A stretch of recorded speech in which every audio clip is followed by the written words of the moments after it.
Cool and collected. He's still creating new lines on the racetrack. He's having a good time out there. I guess that comes from winning and leading. He's the next Bob Hanna if he doesn't get hurt repeatedly through his career, I think. Here is now the battle for fourth, and Kedrowski has moved up to challenge Johnny O'Mara, who was so strong early, but appears now to have tired a little bit. He's hanging on there. So Damon Bradshaw is our leader, followed by Jeff Stanton, Mike LaRocco third. We just had a look at Johnny O'Mara in fourth and Mike Kedrowski fifth. We're back on our leaderboard. Not too many laps to go in this one as Damon Bradshaw continues to show the rest of the field a short way around this racetrack.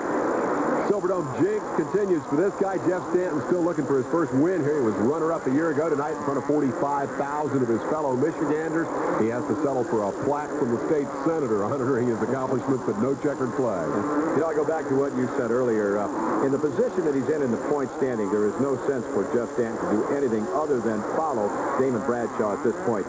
Trying to catch the youngster, you're just going to rile him up. You know that Bradshaw is not about to be passed at that stage of the ballgame, so you try to go by him, and he's going to create some new lines, and he just might create them all over your fender, your wheel, or your body. So Stanton has to stay back in second place in his defense. Good battle going on here for fourth spot now. Challenge from number 11, Mike Kedrowski on Johnny O'Mara, and the lapper Fred Andrews sees him go by on both sides. Around the outside, Kedrowski is now fourth. I'd say Kedrowski forced that issue, and he forced O'Mara right into the back end of Fred Andrews. Here's our leader, Damon Bradshaw, and the man running in the number 2 position from nearby Sherwood, Michigan, defending Supercross champion Jeff Stanton.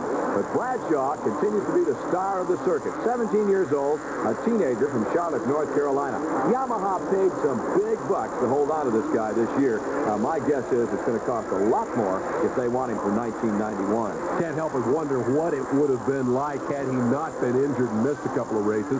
One lap to go here for the youngster. At the age of 17, durability, of course, is the issue. A lot of great young racers have come along only to get hurt and see their careers shortened. We hope certainly that it doesn't happen to Bradshaw, but he's sure a candidate. He does crash occasionally. Last lap. This will be showtime for Bradshaw, and he hits the triple jump, and it's time for us to give some thanks out to SRO Pace for promoting this event, and of course all of the folks here at the Silverdome for the fine job that they have done. And there he is as he waves at the crowd. They've been behind him all night. Bradshaw points a finger and says, "I'm number 1." Stanton says, "No, I'm still number 1 in your hearts," and I've got to read it that same way. In any event, the folks here at the Silverdome made our job a lot easier, and we do appreciate it. And we'll add to that list the American Motorcyclist Association, sanctioning body for these races, and certainly proud of this young man who's likely to be their next big Supercross star. Indeed he is. Out from underneath the tunnel, he's got a couple of jumps, a little bit of whoop-de-doo here and there.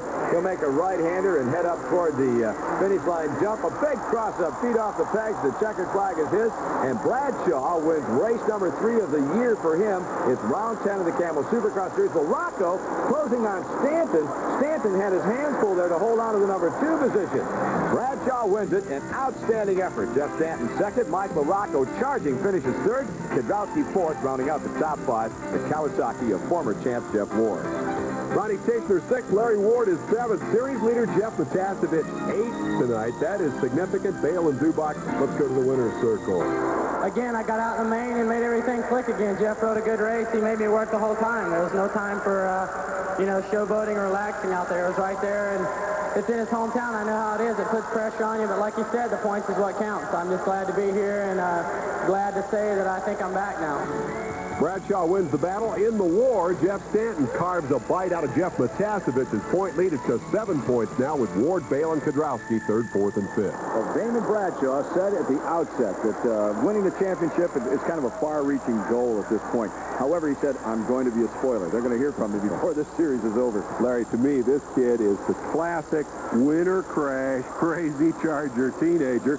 Tonight he didn't crash. It's as simple as that. When he's on, I don't think there's anybody in Supercross who can ride faster. But we still have, almost a full half of the season to go, and Bradshaw's goals are still to win the championship, and we're looking at 6, 7 guys. Anything can happen, so I guess we really can't count him out. It's a long shot, but I guarantee he's going to win some more races. Well, he certainly is, and you'll see him right here on ESPN. The tour moves to Tampa, Florida. We'll be at the home of the Tampa Bay Buccaneers. Hopefully you'll be with us for more exciting Supercross. We'll see you next week. I'm Larry Myers for Dave Despain.